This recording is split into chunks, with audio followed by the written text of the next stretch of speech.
The mainstream media is saying Tesla is in crisis right now. Gigafactory Berlin is basically shutting shop because of a range of terrible issues. But the truth is a completely different story. And frankly, it's really getting ridiculous how far this Tesla false information is going.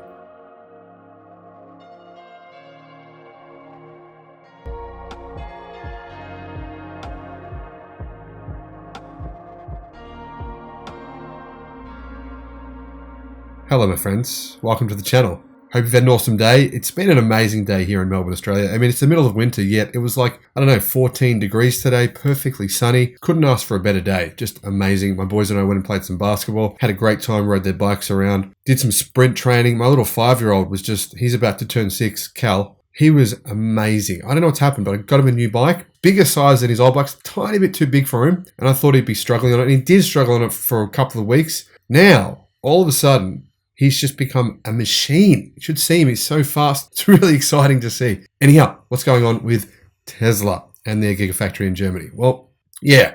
First of all, someone posted on the Facebook group, the Electric Viking Facebook group. By the way, I'll put a link in the description below if you want to join it. You're more than welcome to. Someone posted saying that there's a crisis going on at the factory in Germany. And people responded saying, we think that's false information. And I would agree with that based on the truth, because, the truth is that, no, there's no crisis in Germany. Is there challenges? Yes, definitely. Is there challenges at basically every automotive factory in the world? Without a doubt.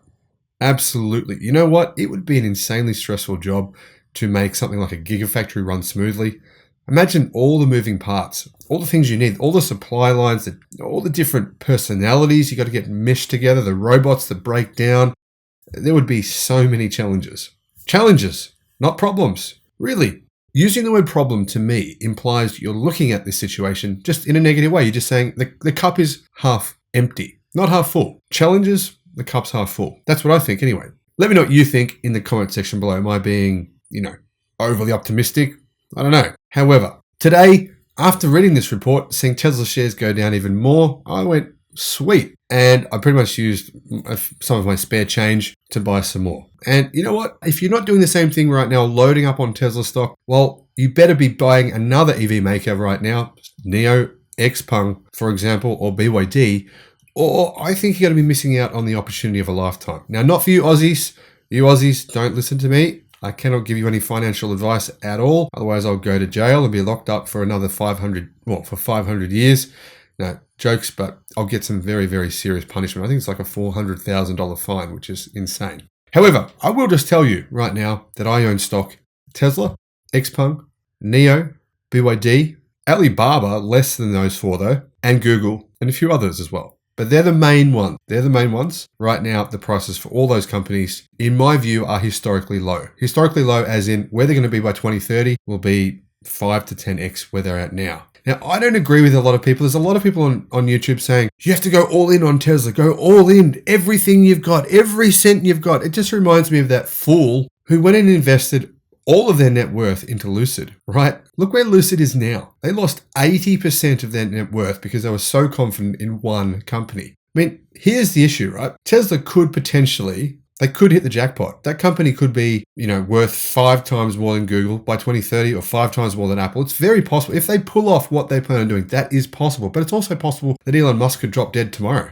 And then where do you think Tesla's share price is going to go? Let's be honest, the dude isn't exactly healthy. I mean, he does what I do, but more so, he does 24-hour, 48-hour shifts. The guy, I don't reckon the guy sleeps. I reckon it's possible. He's not doing a whole lot of exercise as well. He's got an insanely stressful job. He gets criticized more than any person living on the planet. I mean, it would be tough to beat Elon Musk. Now, a lot of people, they criticize him because they're jealous. They're jealous that he's so rich, right? They say, he's this rich billionaire and he just wants to oppress all of us and buy Twitter and stop free speech. And truthfully, imagine being the guy for a week. You would get battered from pillar to post. That's what happens. The media just rips him to shreds constantly. I mean, he's also under extreme pressure running a whole lot of companies, which I think I think he should get Herbert Diester on Tesla, but that's just my view. Maybe he could just oversee that scenario. That's what I think would be perfect. I think there's just too much on his plate. So that's why I think Tesla will succeed. Absolutely.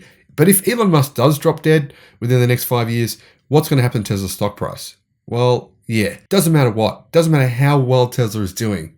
It's going to crash. That's just the truth. So that's why I think it's still a smart move to invest in multiple electric car companies. And those are the best ones, in my view, based on the cost right now, today, and where I see them being in 2030. So Tesla's Brandenburg factory in Grünheide, near Berlin, will have to halt production in July, a few months after their official launch.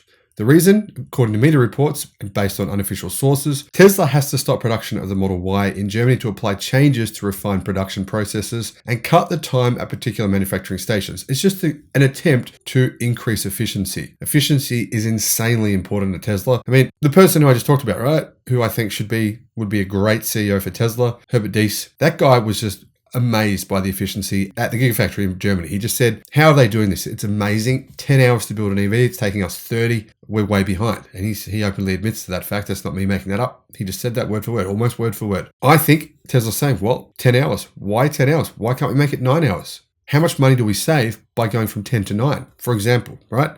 You can do those figures, I'm sure, but it's going to be a lot of money. Now, the articles that I've been seeing say that the pause will take 2 weeks, 10 working days, and go from the 11th of July to the 22nd of July. Automotive News reports after Tesla Mag and Bid newspaper, the German site, reported that Tesla aims to roughly double its production rate from August, citing an unidentified source. Part of the overhaul of the plant concentrates on making sure car bodies only spend 30 seconds at each manufacturing station instead of currently spending up to 3 minutes at each stage. So in looking at those numbers, we're not going from a reduction of 10 hours to 9 hours. We're going from like whatever they're at now. It looks to me like they're going for a 50% improvement on where they're at now. At minimum, that's probably even potentially more than that. Up to 3 minutes down to 30 seconds. So maybe some of them are at 45 seconds, maybe there's some of them are over a minute.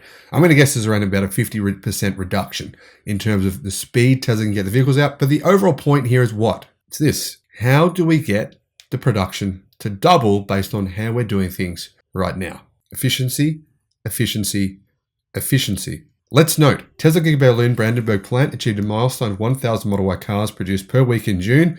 That means they can produce around 52,000 per year. However, that's about 1/10 of where they plan to be in order to utilize the capacity of this plant. Tesla wants to be able to be producing 520,000 cars per year at this plant. Going from 1,000 to 2,000 per week gets them from 52,000 per year to 104,000 per year, meaning they'll be at 20% capacity. 20% is a hell of a lot better than 10%, but of course, there's still a long way to go. Now, refinement of this production process is absolutely crucial to stop losing money on the plants running at limited capacity. Elon has said the factory in Germany is what? What's he said? He said it's a money pit.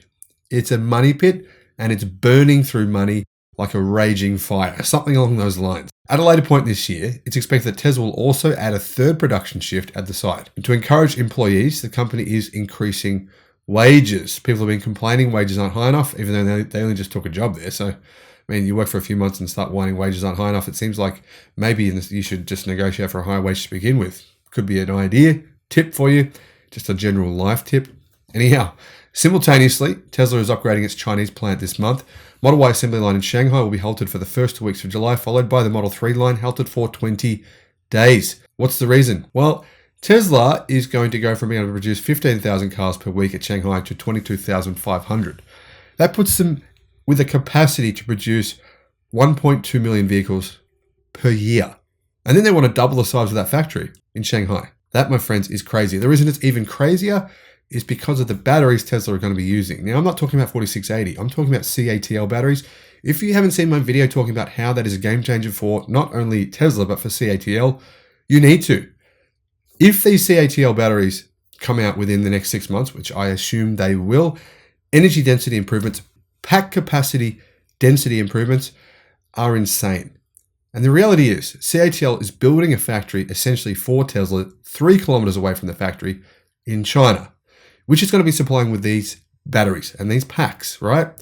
Which are 14% more energy dense at the pack level than a 4680 cell. LFP batteries as well, which have improved in energy density at the pack level by around 40%. This is insane. This is a game changer. Basically what it's going to mean is standard Tesla vehicles will have a higher energy density battery than current vehicles with the highest energy density in lithium ternary batteries that we're seeing in, say, a Hyundai Ioniq 5. The thing is, though, LFP batteries are safer, cheaper, and last a hell of a lot longer. It's a no-brainer. In fact, honestly, everyone should be scared of CATL right now, and that partnership between CATL. I mean, it is scary to think, right?